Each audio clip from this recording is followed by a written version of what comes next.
And then I thank God for it, because that's why my grandmother never wore a burqa. My mother never wore a burqa.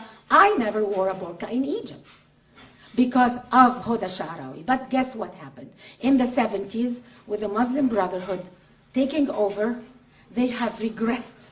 Women now in Egypt are asking for the burqa. They are covering their faces.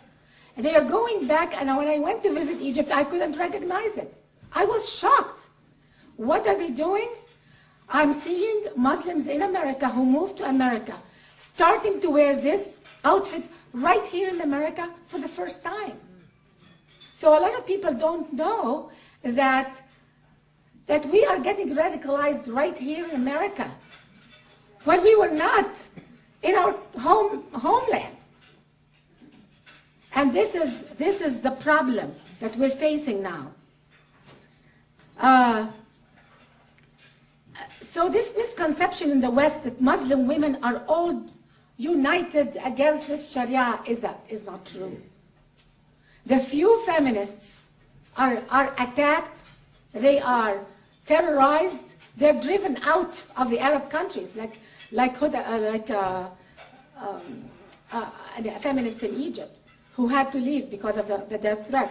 This is a fallacy. Muslim women who want to be respected in the Muslim world have to become as radical, if not more radical, than the men themselves. And that's why you see Muslim women who stand up and say, I'm proud my son is a jihadist and he died exploding himself. They get all the respect. And that's why in Gaza, a woman whose son committed a terror attack and died, she's now in the parliament. So if you want, as a woman, if you want to get respect in the Muslim world, you have to be as radical and Islamist as much as you can. And that gives you prestige and respect in the Muslim world. Those who become feminists are disrespected and they are shunned even by women. Last October, I spoke at Wesley College, and a large number of female members of the Muslim Student Organization were present while I was speaking. As I was describing the plight of the Muslim women under Sharia, I didn't see compassion from these girls to what I was saying.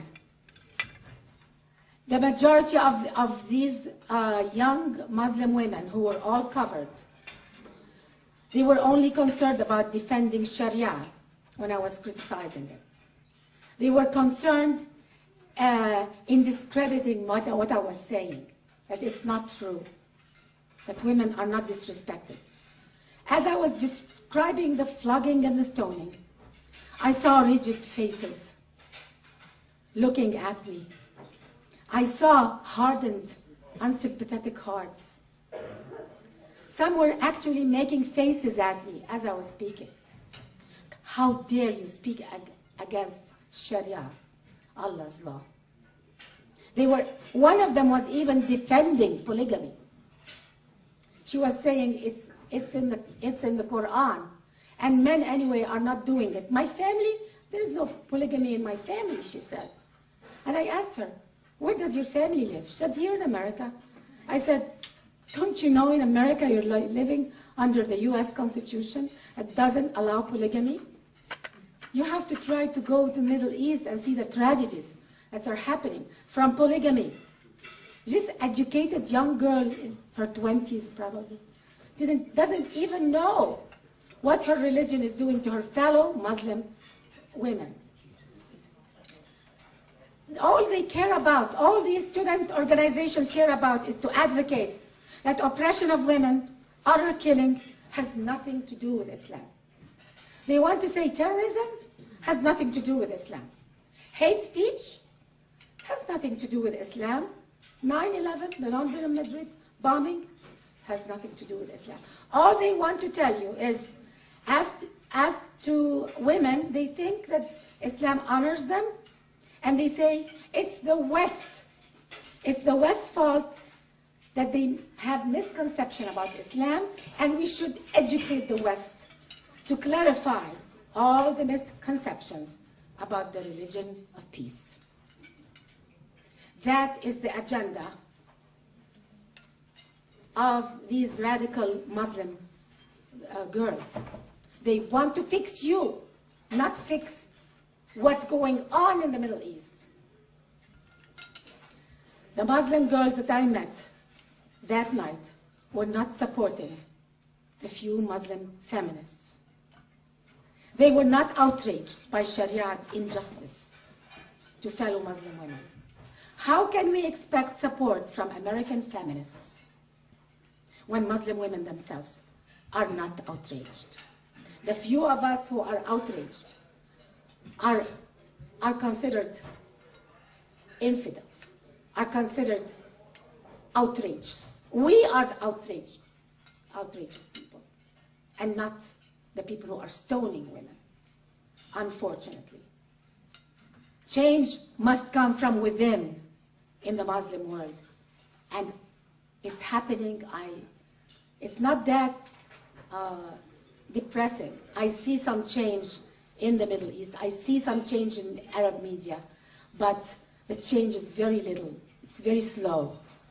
But we have to do everything to make our case and to convince as many Muslim women first for change, and then everything will fall in the right place. Thank you very much. She first came to the United States in 1976 to cover the Democratic Convention, and went back to her native France 10 years later, where she met a Syrian Muslim physician who was to become her husband. Well, several years of marriage and 2 sons later, her husband confided in her that he was a member of the Muslim Brotherhood. She also found out that his brother was active in Al-Qaeda and was training for the jihad. Rosin's husband told their sons that he would be happy if they would martyr themselves for Allah. Well, Rosin eventually went to the FBI to tell them about her husband's terrorist activities and fundraising for organizations such as Hamas, and went and started reporting them to them on a regular basis. She even went to the extent, this is incredibly courageous, of wearing a wire at home and monitoring her husband's computer activities. She's now involved in a very bitter...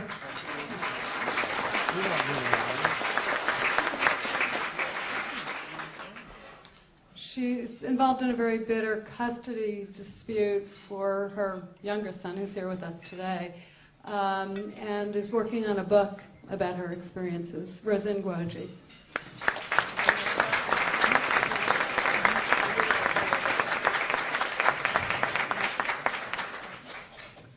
First, I want to say thank you for coming and listening to our story. As Janet told you, in 1996, I went back to France when my mother was in a diabetic coma. I met my husband. He was a doctor, and he was, I'm going to talk to all the ladies here, Mr. Perfect. No smoking, no drinking, no women. A sportive, very smart, very good looking. I dated the man for over a year, and I married him. Even if my mother was a little bit skeptical, and she was from the right side, I will say, for those who know the politics in France, she was a Le Peniste. And at that time, she told me that it was very dangerous, maybe because they already know that over in Europe. They have what they call sleeper cell, les dormants. And they take very smart people, and they send them over to try to enter the political part of the country where they are sent. Well, I did not listen to that. I married in 1987 and stayed in New York. 1992, he decided to move to Memphis, where I had my second son. 1993, we received a letter from his brother.